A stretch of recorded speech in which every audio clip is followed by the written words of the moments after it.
복이 있는 사람 11번째, 오늘은 여호와는 나의 피난처라는 제목으로 말씀을 봅니다. 저는 2011년 4월 21일로 기억이 되는데, 우리나라 소속 선박인 한진 텐지노라는 이 선박이 아프리카 동쪽에 있는 소말리아 인근 해역을 지나가다가 소말리아 해적에게 피랍될 위기에 처하게 됩니다. 당시 선원들은 20명이 타고 있었는데, 다행히 그 한진 텐지노가 이 해적들에게 피랍이 되지는 않습니다. 그 이유가 무엇인가 이제 알아보았더니, 그 한진 텐지노에는 시타델이라고 하는데, 우리나라 말로는 이제 긴급 피난처입니다. 긴급 피난처가 그 배에 이렇게 있었다 그래요. 그래서 2011년 4월 21일 새벽에 이 해적들이 배에 접근을 하고 올라타는 이 상황 속에 이 선원 20명이 배의 엔진을 정지시키고 그 긴급 피난처에 모두 들어갔다는 것입니다. 이 긴급 피난처에 들어가서 이제 선원들이 있으니까 거기가 어디인지 찾기도 어렵고, 또 찾았다고 해도 들어가기도 이게 힘들고, 그래서 이 해적들이 배를 포기하고 다시 그냥 돌아갔다, 뭐 이런 내용이었습니다. 그래서 그때부터 이렇게 위험한 인근 수역을 지나가는 선박에는 긴급 피난처가 필수로 필요하구나라는 걸 이제 모두가 이제 알게 되었던 것입니다. 이 긴급 피난처는 이 우리나라 국토해양부에서 기준이 이제 있는데, 뭐 예를 들어서 몇 평 이상이 이제 되어야 되고, 또 문은 다 철판으로 이렇게 만들어야 되고, 총을 쏴도 뚫리지 않는 그런 두꺼운 강판으로 또 만들어야 되고, 임시 화장실도 그 안에 있어야 되고, 또 생명 장치도 그 안에 있어야 되고, 응급 장치, 또 전자 장비, 통신 장비 등이 다 갖추어져 있어야 된다, 이런 기준이 있습니다. 자, 제가 오늘 이 말씀을 묵상하면서 그때가 기억이 났던 것은, 여러분 우리들도 베드로전서 5장 8절의 말씀처럼 우는 사자같이 마귀가요 우리를 삼키려고 합니다. 그러니까 해적인 마귀는 끊임없이 우리를 삼키려고 하고 우리를 납치하려고 하고 있기 때문에 우리들에게도 피난처가 필요한 겁니다. 우리들에게도 긴급 피난처가 꼭 있어야 됩니다. 여러분, 그럴 때 그 긴급 피난처가 예수 그리스도가 될 수 있기를 원합니다. 예수 그리스도만이 하나님의 유일한 기준이 되시고, 예수 그리스도만이 마귀가 못 들어가는 유일한 분이기 때문에 우리는 오직 예수님께 피하면 살 수 있고, 저 영원한 천국까지 무사히 안착할 수가 있게 되더라는 것입니다. 아멘. 오늘 본문을 보십시오. 자, 1절에 보시면 내가 여호와께 피하였거늘, 이렇게 시작되지 않습니까? 지금 이 시편의 저자는 다윗인데, 다윗은 이 당시에 아마 고난을 겪고 있었던 것 같습니다. 극심한 고난을 겪고 있을 때 많은 사람들이 여러 조언을 했던 것 같아요. 이렇게 해라 저렇게 해라 막 조언을 하는데, 그 내용이 이제 등장합니다. 자, 1절부터 3절까지 말씀을 제가 읽어드립니다. 원문으로 읽어드립니다. 자, 새처럼 산으로 도망쳐라. 악인이 활을 당기고 이 시위에 화살을 메워서 마음이 바른 사람을 어두운 곳에서 쏘려 하지 않느냐. 기초가 송두리째 무너지는 이 마당에 의롭다는 게 무슨 소용이냐, 이렇게 사람들이 물어본다는 겁니다. 자, 이 부분 우리가 주목해 봐야 됩니다. 인간적인 생각으로는 그들의 말이 옳습니다. 왜냐하면 이 터는 뭐냐면 바로 생명입니다. 생명이만 무너져가는 상황 속에, 아니 신앙이 무슨 의미가 있냐, 내가 지금 죽느냐 사느냐에 막 이렇게 갈림길에 있을 때, 아니 신앙이 무슨 힘이 된다고 그렇게 신앙만 붙잡고 있냐, 그러면 안 된다. 먼저 생명부터 지켜야지 그 다음부터 신앙이 있는 거 아니냐, 생명부터 유지해라, 이렇게 사람들이 막 조언을 했다는 거예요. 그러니까 너는 새처럼 산으로 도피해라, 여호와께 피한다는 말 하지 말고 산으로 피해라, 이렇게 말하더라는 거예요. 실제적으로 다윗도요, 그들의 조언을 듣고 산으로 피했습니다. 예를 한번 들어볼 테니까 여러분 들어보십시오. 사무엘상 21장 10절 이하에 가드왕 아기스에게로 도망갔었습니다. 또 사무엘상 22장 1절이야 아둘람 굴에 숨었고, 사무엘상 22장 5절 헤렛스 풀에 숨었고, 사무엘상 23장 14절 광야의 요새 십광야 산골 수풀에 숨었었고, 사무엘상 24장 1절에 또 우리가 아는 대로 엔게디 광야에 숨었고, 사무엘상 23장 14절에 광야의 바란 광야에 숨었고, 사무엘상 26장 1절에 광야의 하길라 산에 숨었었고, 또한 사무엘상 27장 6절 이하에는 시글락에 숨었던 겁니다. 여러분, 다윗이요 안 해본 게 아닙니다. 다윗도 사람들이 말하는 산에 다 숨어 봤다는 거예요. 그러니까 사울이 너무 무서우니까 다윗이 안 해본 게 없었다는 거예요. 다 해봤다는 겁니다. 여러 곳에 숨었다는 겁니다. 그런데 인간적인 생각으로는 거기가 안전해 보였거든요. 근데 안전하지가 않은 거예요. 여기 가도 불안하고 저기 가도 불안하고 여기 가도 불안하고 마음이 너무너무 불안한 겁니다. 그러니까 계속해서 도망다니기만 하는 겁니다. 마음이 너무 불안했습니다. 그래서 이후에 다윗이 깨달은 것이 있다면 여호와께 피해야 되는구나, 여호와 하나님만이 나의 피난처가 되시는구나, 내가 주님께 피해야겠구나, 이걸 깨닫게 되는데 그 깨닫게 된 과정이 때로 쉽지 않았다는 것입니다. 자, 본문 5에서 7절을 보시면 하나님을 향한 다윗의 신앙 고백이 등장합니다. 자, 이제 이 부분도 읽어드립니다. 역시 제가 원문을 직역해드립니다. 주님은 의인을 가려내시고 악인과 폭력배를 진심으로 미워하신다. 숯불과 유황을 악인 위에 쏟으시며 불바람을 그들 몫으로 안겨주신다. 주님은 의로우셔서 정의로운 이를 사랑하는 분이시니 정직한 사람은 그의 얼굴을 뵙게 될 것이다. 이렇게 고백을 합니다.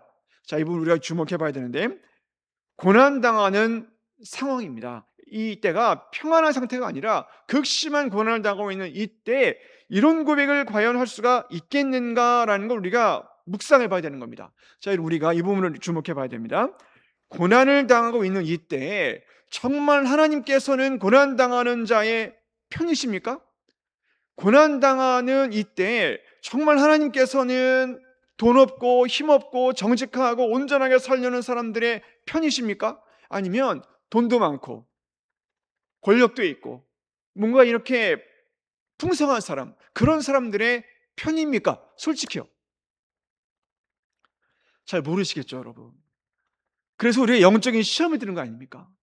예수님 믿는 사람이 아니 나는 정말 예수님 잘 믿고 올바르게 살려고 하는데 너무나 나를 괴롭히는 거예요. 그 사람들은 너무 잘 돼요. 나는 안 돼요. 시험에 들죠. 여러분, 다윗이 사울을 피해 도망다니던 때가 약 10년 이상이 됩니다. 이게 짧은 기간이 아니거든요. 여러분, 그때 다윗의 마음을 가장 힘들게 했던 건 무엇일까요? 많은 신학자들은 뭐라고 얘기하냐면 다윗의 마음을 가장 힘들게 한 건 사울이 아니었다는 거예요. 아이러니하게도 하나님이었다는 거예요. 왜 하나님이 가장 다윗의 마음을 힘들게 했을까요? 주님, 도대체 악인을 왜 심판하지 않습니까? 왜 의인만 이렇게 못살게 굽니까? 사무엘상 16장 13절 이하에 이새의 집에 사무엘이 오지 않습니까? 사무엘이 이새의 막내 아들인 다윗에게 기름을 붓잖아요. 그럼 인간적인 생각으로는 기름을 부으셨으면 아니 빨리 왕이 되게 하시던지, 아마 다윗이 어린 나이에 그렇게 생각했을지도 몰라요. 그런데 사무엘이 간 다음에 이거 웬걸요? 다시 양떼를 지키고 있잖아요. 골리앗을 이번에는 죽이지 않습니까? 아니 그럼 뭔가 이게 될 줄 알았잖아요. 웬걸요? 사울이 더 미워하네요. 더 막 싫어해요. 더 주목하고 더 막 고통스럽게 해요. 사울에게 막 쫓고 다닙니다. 여러분, 황금 같은 그 20대를요 다윗이요 늘 도망만 다녔습니다. 어려움에 처했다는 겁니다. 이 10년이라는 기간 동안에. 그런데 사울은 여전하거든요. 사울은 그냥 승승장구하는 것 같아요. 다윗이 그를 2번이나 살려줬지만 그는 똑같습니다. 달라지지 않았어요. 7절에 보시면 여호와는 의로우신 분이다 이렇게 하는데 도대체 뭐가 의롭다는 건가? 여호와는 의롭다고 얘기를 하는데 도대체 그렇게 의롭다고 하시면 사울은 심판받아야 되고 나는 잘 돼야 되는데 이게 반대가 되니까 다윗이 영적인 시험에 들고 얼마나 마음이 어려웠겠습니까? 그리고 오늘을 살아온 우리들도 동일한 고백을 할 수가 있지 않을까요? 정말 하나님은 의로우신 분이다, 이렇게 누가 고백을 할 수 있을까? 정말 하나님은 악인을 심판하시고 정말 하나님께서는 의인을 사랑하시고 의인이 잘되게 하신다고 말할 수 있을까? 그런 고백이 쉬운 게 아니라는 것입니다. 여러분, 그런데 그럼에도 불구하고 오늘 본문의 다윗이 그런 신앙 고백을 우리가 살자고 고백을 하는 겁니다. 그 이유는 하나님만이 신실하시고 하나님은 신실하게 심판하시는 분이기 때문에 우린 그렇게 고백할 수가 있다고 그 환난 중에 고백을 하고 있는 겁니다. 오늘 보면 4절 보십시오. 여호와께서는 성전에 계시고 여호와의 보좌는 하늘에 있으며 그의 눈이 인생을 통촉하시고 그의 안목이 그들을 감찰하시도다, 이렇게 말씀하십니다. 이 본문을 잘 보셔야 됩니다. 여호와께서는 그의 성전에 계시죠. 아멘입니다. 그리고 여호와의 보좌는 하늘에 있죠. 이것도 아멘입니다. 여기까지가 유실론자들입니다. 그런데 중요한 건 그 다음입니다. 그의 눈이 인생을 통촉하신대요. 사람들을 살펴보신대요. 그 다음에 그의 안목이 그들을 감찰하신대요. 이 말씀은 그의 눈동자가 사람을 꿰뚫어 본다는 겁니다. 이 부분이 중요한 겁니다. 하늘에 계신 하나님께서 그 하늘에서 우리를 꿰뚫어 보고 계신다. 우리를 바라보신다. 우리를 온전히 바라보고 계신다는 사실을 지금 다윗이 고백을 하고 있다는 것입니다. 여러분, 이런 고백은 쉬운 게 아닙니다. 사무엘상 24장 1절 이하를 보면 다윗이 엔게디 광야 어느 굴에 숨어 있을 때 다윗이 뒤를 보러 그걸 들어오지 않습니까? 그럴 때 다윗이 사울을 죽일 수 있는 기회가 있었습니다. 다윗이 사울을 죽이나요? 안 죽입니다. 어떻게만 합니까? 옷자락만 살짝 이렇게 베잖아요. 옷자락만 벨니다. 여러분, 그런데 인간적인 생각으로는 뭐 그거만 하냐, 목을 베야지 왜 옷자락을 배, 생각할 수 있잖아요. 그런데 다윗이 뭐라 그럽니까? 사무엘상 24장 5절에 그리한 후에 사울의 옷자락 뱀으로 말미암아 다윗의 마음이 찔렸다 얘기합니다. 즉 양심의 가책을 받았다 얘기합니다. 자, 그러면 왜 다윗이 양심의 가책을 받았을까요? 하나님이 보시니까. 하나님이 이것도 다 보시고 있는 걸 알기 때문에 그것조차도 양심의 가책을 받았다는 거 아닙니까? 이것이 바로 하나님께서 모든 걸 바라보시는구나, 하나님께서 우리의 모든 것들을 꿰뚫어 보신다는 걸 고백하는 사람의 삶이라는 겁니다. 그러니까 다윗이 오늘 이 본문에서 하나님은 우리의 피난처야 고백을 했던 것입니다. 왜냐하면 하나님께서 우리를 아시기 때문에 가장 안전한 장소로 우리를 인도해 주신다는 것을 그가 알았기 때문이라는 것입니다. 사랑하는 성도 여러분, 하나님은 보고 계십니다. 하나님께서는 악한 영혼들을 보고 계시고 선한 영혼들도 보고 계십니다. 악한 영혼들이 선한 영혼들을 고통스럽게 만드는 거 다 보신다는 걸 우리가 항상 기억해야 됩니다. 초대교회 시절에 락탄티우스라는 그리스도인이 있었습니다. 서기 325년에 이분이 돌아가시는데 이분이 중요한 책을 하나 그때 씁니다. 무슨 책을 쓰냐면 박해자들의 죽음들이란 책을 써요. 박해자들의 죽음들. 그러니까 이분이 서기 325년에 세상을 뜨기 전까지 박해자들이 어떻게 세상을 떠났는가를 유심히 연구했던 분입니다. 그랬더니 이분이 이런 이야기를 거기에 씁니다. 잘 들어보십시오.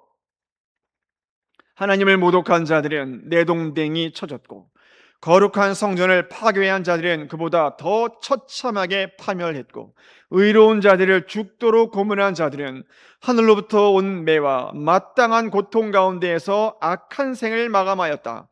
뒤늦게 이루어졌지만 엄중하고도 알맞게 이루어졌다. 하나님께서는 이들에게서 후세대가 하나님은 한 분이시며 심판하시는 분으로 불경한 자들과 박해자들에게 마땅한 처벌을 내리신다는 엄중하고도 독특한 본보기를 보이시려고 심판을 미루셨을 뿐이다, 이렇게 말합니다. 이 락탄티우스 이분이 그 힘들고 어려운 시기를 살아가면서 깨닫게 된 건 뭐냐면 반드시 하나님은 심판하신다. 비록 지금은 더딘 것처럼 보여도 박해하는 사람들을 반드시 하나님은 심판하신다. 그러니까 그리스도인들은 그거에 대해서 마음을 쓰지 말고, 왜 심판이 이렇게 더디냐 낙심하지 말고 원망하지 말고 심판하시는 하나님을 두려워함으로 오직 하나님만 온전히 의지하자, 이렇게 이야기했던 것입니다. 여러분, 지금도 마찬가지입니다. 그 영혼으로 인해 시험에 들지 마십시오. 그 영혼은 하나님이 심판합니다. 그 영혼은 하나님께 맡기시고 내가 예수님 잘 믿으면 됩니다. 그 영혼은 하나님이 심판에 맡기시고 내가 예수님 온전히 믿는 사람으로 살면 되는 것입니다. 그러면 되는 것이, 내가 내 힘으로 심판을 하려고 하면 안 되는 것입니다. 그렇게 되면 원망이 많아지는 것이고, 그렇게 되면 엉뚱한 죄를 짓게 되는 것입니다. 여러분, 하나님은 완전한 분이십니다. 완전하신 하나님께 맡기시면 하나님이 역사를 하시고 하나님께서 성취하신다는 사실을 우리가 기억해야 된다는 것입니다. 하나님께로 피신하십시오. 우리의 도피처이신 하나님께 피하면 안전할 수가 있게 되는 것입니다. 일산의 모 교회를 출석하는 어느 집사님의 이야기를 제가 드립니다. 이 집사님의 집 거실 벽면에는요, 큰 액자가 하나 있다 그래요. 그 액자에는 말씀이 써 있는데, 시편 46편 1절, 하나님은 우리의 피난처시요 힘이시니 환난 중에 만날 큰 도움이시라, 이게 쓰여 있어요. 이분이 붓으로 그걸 썼어요. 하나님은 우리의 피난처시요 힘이시니 환난 중에 만날 큰 도움이시라. 이것은 이분이 신앙의 과정에서 나온 이 고백이었던 겁니다. 이분이 사업을 하고 있었는데요, 1999년 겨울에 운영하던 사업이 부도가 나게 됩니다. 굉장히 어려움을 막 겪었던 것 같아요. 여기저기에서 이렇게 사람들이 오게 되고, 또 채권자들이 또 오게 되고, 경매로 집은 없어지고, 사갈세방으로 온 가족이 다 이렇게 피신했던 그런 때였습니다. 참 많이 힘들고 어려웠다 그럽니다. 이제 내가 어디로 가야 되냐, 난 뭘 할 수 있냐, 너무나 낙심이 되고 고통스러웠대요. 가정에도 불화가 막 찾아오고 힘들었던 그때 이 집사님은 다행히 믿음이 있던 분이라 하나님 앞에 기도를 하고 있었던 거예요. 기도를 하던 중에 하나님께서 들려주시는 말씀이 바로 시편 46편 1절이었다는 겁니다. 조금 전에 제가 읽어드렸던 그 말씀, 그 말씀을 하나님이 이렇게 주시더라는 거예요. 하나님은 우리의 피난처시고 하나님의 힘이시고 환난 중에 만날 큰 도움이시라, 이 말씀을 계속 주시더라는 거예요. 이 말씀 붙잡고 스스로 목숨 끊지도 않고, 하나님을 원망하지도 않고 불평하지도 않고 묵묵히 기도를 하고 있었대요. 기도하던 중에 하나님께서 지혜를 주셨대요. 무슨 지혜였냐면, 그때 생계를 위해서 집에 3만 원이 딱 있었대요. 3만 원이. 이거 가지고 내가 뭘 하나 이렇게 생각하고 있었는데, 하나님께서 그거 가지고 김치 한번 만들어봐 이렇게 생각했다는 거예요. 김치 한번 만들어봐라. 김치를 그거 가지고 만들었대요. 그래가지고 이제 팔아봤대요. 또 이분이 김치를 아주 맛있게 만들었던 게 있었나 봐요. 달란트가. 김치가 그렇게 잘 팔리더라는 게 이때부터요. 온라인으로 막 또 판매를 하고 너무너무 잘 되더라는 겁니다. 그런 과정에 이분이 두 가지의 응답을 이제 받게 됐다는 겁니다. 첫 번째는 이 모든 과정이 하나님의 나를 깨끗하게 하는 과정이었구나, 이게 연단의 과정이었구나. 두 번째, 이 과정을 통해 하나님께서 나에게 주신 사명이 있었구나, 이걸 깨닫게 됐다는 것입니다. 다시 한번 그리고 그 말씀을 기억했습니다. 하나님은 우리의 피난처, 큰 도움이시다. 환난 중에 만날 큰 도움이심을 계속해서 이분은 그 말씀에 묻혀서 산다는 거 아닙니까? 그래서 이분이 지금은 정말 이 말씀대로 다 회복이 되고 이 말씀대로 사명을 감당하고 있는 그런 집사님으로 살고 있다는 것입니다. 저는 오늘의 우리의 모든 인생길이 우리의 피난처이신 주님만을 온전히 의지할 수 있기를 원합니다. 여러분, 우리는요 정말 피난처가 필요해요. 우리는 긴급한 피난처가 정말 필요합니다. 여러분, 그런데 사람에게 피하면요 오히려 상처만 받아요. 오직 여호와 하나님께 피하셔야 됩니다. 제가 예전에 어느 뉴스에서 보니까요, 어느 그 경기도에 있는 노래방에서 이렇게 불이 났대요. 노래하고 있던 사람들이 많이 어려움을 겪고 막 이렇게 힘들고 막 그랬는데 다행히 사람들 죽지는 않았대요. 노래방이 이렇게 다 불에 타고 막 힘들었는데 그 노래방 이름이 여러분 뭐였는지 아세요? 노래방 그 가게 이름이 안전지대였습니다. 안전지대. 참 아이러니하잖아요. 안전지대가 홀라당 불에 탔어요. 그게 우리의 인생이라니까요. 내가 안전지대라고 불리는 거기는요 금방 불에 타버려요. 나를 안전하게 못합니다. 오직 여호와 하나님만이 나를 안전하게 만들어준다는 것입니다. 여러분, 원하기는 우리가 여호와 하나님께 피하시기를 원하는데 여러분 구체적으로 그럼 어디로 피하실 겁니까? 여호와 하나님께 피한다고 했을 때 여러분 어떻게 피하시겠습니까? 방법을 알려드릴게요. 우리 남산교회로 오시면 돼요. 우리 형 남산교회를 잘 보세요. 산성 같지 않아요? 요새 같잖아요. 그럼 그냥 어스르면 보시라고 한번 이렇게 밖에서 진짜 산성 같아요. 요새 같아요. 하나님께서 저 남산 자락에 요새를 만들어 놨구나. 이렇게 어떻게 보면 잘 안 보이는 것 같지만 잘 보면 보이는 산성 같다니까요. 요새 같고 저기로 피하라고 하시는 거구나. 저기 가서 하나님 앞에 기도하라고 하시는구나. 여러분 정말 내가 죽을 것 같잖아요. 그럼 교회 나오셔가지고 언제든지 열려 있잖아요. 교회가요. 그래서 기도하시라니까요. 여기 은혜울에 나와가지고 주님 정말 죽을 것 같습니다. 너무 괴롭습니다. 마음이 너무 어렵습니다. 지혜를 달라고 은혜를 부어달라고 기도하세요. 그리고 기도가 필요하시면 언제든지 전화하세요. 제가 와서 기도해 드릴게요. 하나님이 우리의 피난처시래잖아요. 긴급 피난처. 하나님 앞에 피하면 우리 살 수 있다고요. 여러분 원하기는 엉뚱한 데 피하지 마시고 오직 여호와 하나님께 피하십시오. 그러면 삽니다. 오늘 이 말씀 꼭 기억하시고 하나님만이 우리의 견고한 망대 피난처 되심을 꼭 기억하셔서 오직 주님께 피하시고 살 길을 찾으시는 우리 모두가 될 수 있기를 주의 이름으로 간절히 축원합니다. 아멘.